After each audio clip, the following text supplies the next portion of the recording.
আজকে বার্সার ম্যাচ আপনাদের কেমন লাগলো? যারা বার্সা ফ্যান তাদেরকে বলছি, কেমন লাগলো? নিশ্চয়ই বেশি একটা ভালো না, কারণ ডিফেন্সের হতাশাজনক পারফরমেন্স।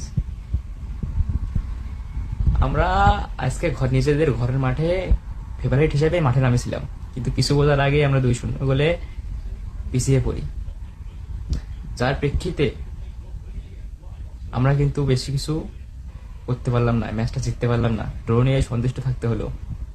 কিন্তু এই পারফরমেন্স নিয়ে কি সেকেন্ড লিগে ভালো কিছু আশা করা যায়? ইন্টারের মাঠে লাইভ খেলা,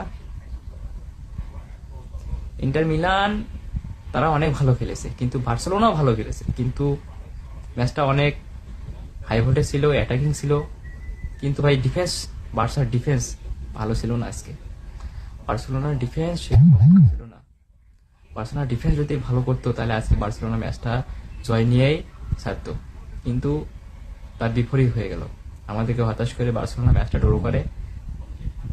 তো যাই হোক, সেকেন্ড লেগে ইন্টারের মাঠে খেলা, দেখা যাক কি হয়। ভালো কিছুর অপেক্ষায় রইলাম। শুভকামনা রইল প্রিয় দল বার্সার জন্য। ভিস্কা বার্সা, ভিস্কা কাতালুনিয়া।